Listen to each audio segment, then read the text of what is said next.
Hello.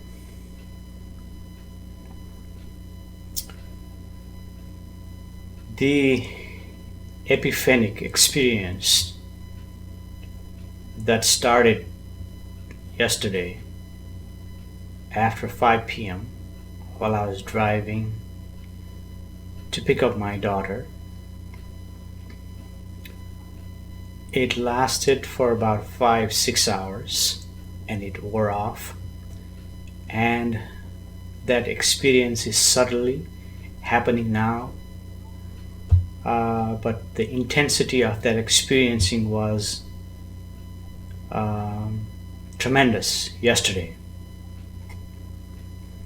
But that is still there in my subtlety. And I think that experience is trying to tell me something. Um, um,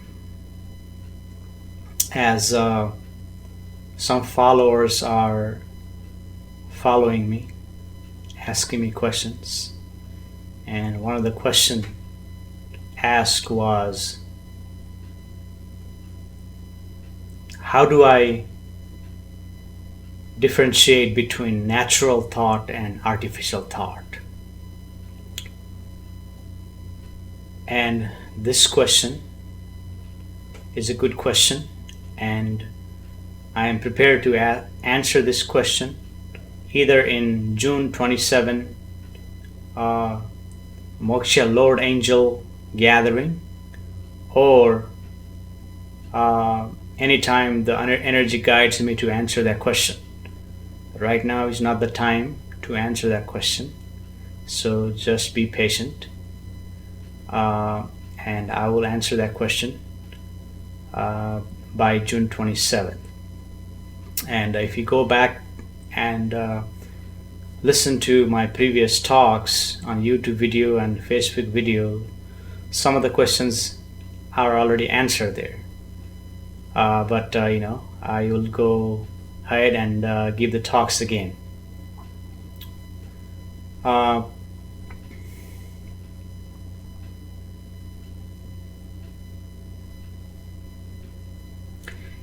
And as I mentioned in the writing, the shift that took place. The shift took place in 2009. Well, actually, shift took place in 1994. That started this awakening process. And the shift in 2009 was a bigger shift. It was obvious, it was bold, it was extraordinary. And the shift that happened in April, well, started from April 25, 2015, after the earthquake in Nepal. This shift transformed Moksha Mukti into another level. And in this level, the experiencing or the energy guided Moksha Mukti into the new energy or the new presence or the new meaning or the new beginning, Moksha Lord Angel.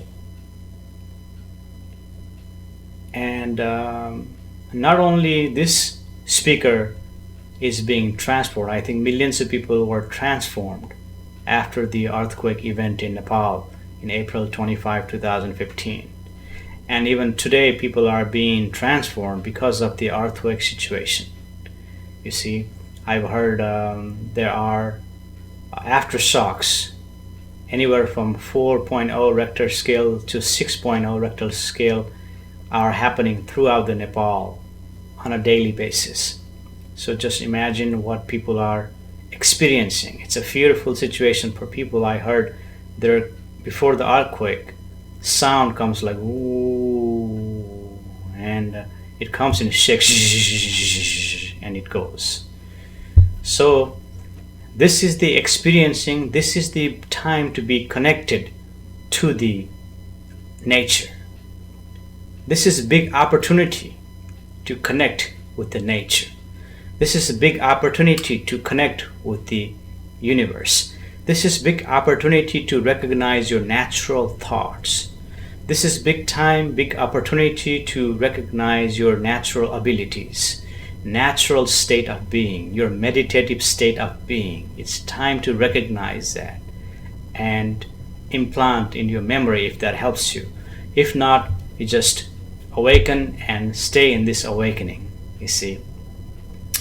And the people who lost their lives, who suffered, are suffering, uh, you know, it's also a great opportunity for them. And people who are helping, I also helped. It's a great blessing for them to receive help from outside. And those who passed away, you are not really passed away. You are passing away from this body. Your body never dies. It transforms into, recycles into another form of energy. So I heard that those people who passed away are the poor people who could not afford to live a house that is up to the standard of the modern system, designed to sustain and resist the earthquake. So all the houses there were collapsed, or the old houses, people who could not afford to build the new houses, and those people passed away. And supposedly these people are poor people, but not poor in their heart. These people are hardworking people. These people are generous people. These people are trustworthy people.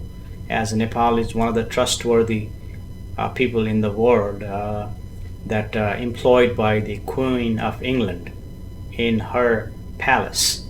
Gurkhas, Nepalese soldiers, are the trusted bodyguard of the Queen in her house. And these people are hardworking people. Again, I already said that. And these people passed away. Now, I know these people who may be poor here on earth, but I know they have gone somewhere else, which is better than here on earth.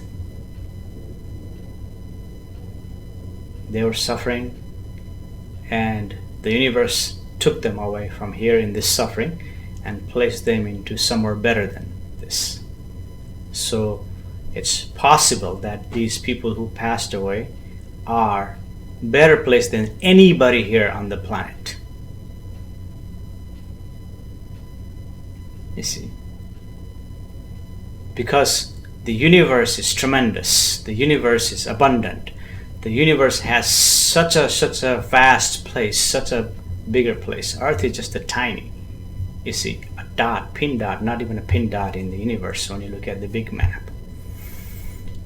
And there are, supposedly by Bhagavad Gita, says there's abode of Krishna is far superior, far beautiful, far advanced place than this. I'm just quoting what is in the Bhagavad Gita. Do I know that place exists? I don't know. But I know in my peculiar way that this place, I see in my imagination that this place exists. I see in my experiencing this place exists. And but that is not the point. The point is we have to be in the present moment, bringing you to present, being what is here and now. And in this present moment, you create the possibility of what is to be in the future, right? Because all there is the infinite possibilities. Right now, dance of molecules. The molecules are dancing in the universe, and they are dancing and creating unlimited, infinite possibilities. So that's exactly what is happening. Randomly, it seems like randomly, but these molecules are dancing, creating relationship instantly, every moment, every seconds, every fractions of seconds. Dynamism is happening, whether you know it or not. And that is the beauty of this existence, that it is happening, that it is dynamic, that it is formless, that it is infinite. And this infinite creates the infinite possibilities, unlimited possibilities. So Moksha Lord Angel is creating this non-profit organization where he's looking for two directors to help him out in this organization. And this non-profit organization, non-profit organization mission is to support needy people, or the people who are going through suffering locally here in Texas, DFW, Frisco, Plano, in Texas locally, in the United States, as well as globally. So this foundation is in the process to establish, to support globally and locally. So that is just the one aspect of this Moksha Lord Angel activity. The real activity is, again, being in the present and pointing you to the present moment, allowing you to be in the present moment through his gatherings and talks, allow you to ask questions so he can point you to that. And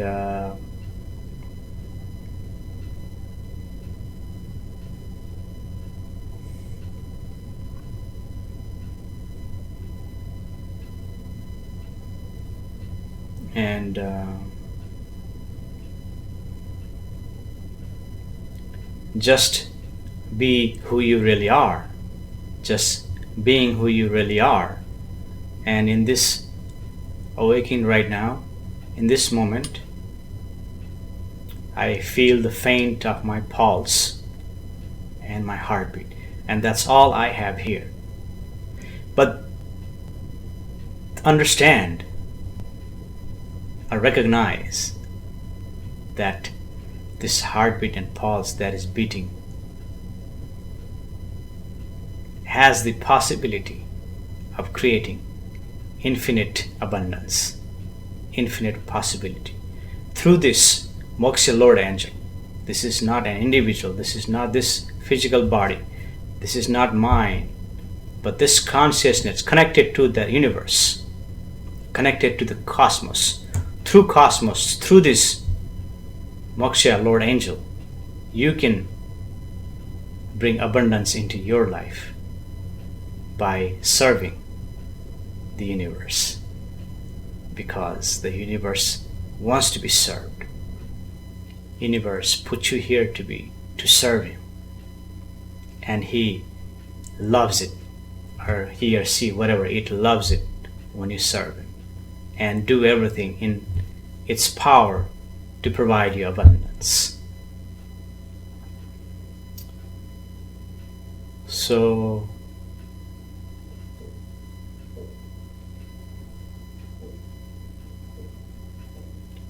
I basically created this talk because I want to point out that these people who passed away, who lost lives in Nepal earthquake, these poor people actually have transformed into a better place, and they're not poor anymore. They're looking down on you and they are smiling, and they're looking down on, they are richer than you are now. And those who mistreated them, they have forgiven you. They have sending you love at this moment, and they want you to be happy. They want you to be peaceful. They want you to be abundant, and they are smiling on you right this moment.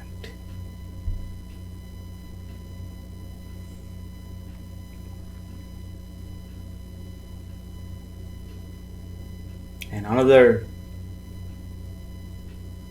reason why, not reason, but this dynamism happened to give this talk is to point to this, that this is present. And in this present moment, you can create the infinite possibilities is because that is all that is happening. Dance of molecules are the infinite possibilities. And you probably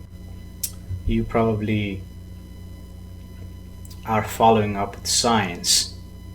And as you can see, if you read the quantum science, that the how the observer effect creates two lines, all these atoms passing through two beams actually creates multiple projection on the wall. But the moment you put the camera in there to observe the uh, molecules that is passing through, uh, to study that, it only creates the two lines versus six lines. And the question is, why does it happen? You see, it happens because there is an observer, and that is called observer effect. So your mind actually creates your own reality, but the reality is unlimited possibility. And when you use your natural thought, you can create unlimited possibilities. You can create unlimited abundance, miracle. And I think that is the reason one of the viewer, one of the follower of Moksha Lord Angel, asked this question: how do I differentiate between natural thought and artificial thought? And we'll talk about this next time.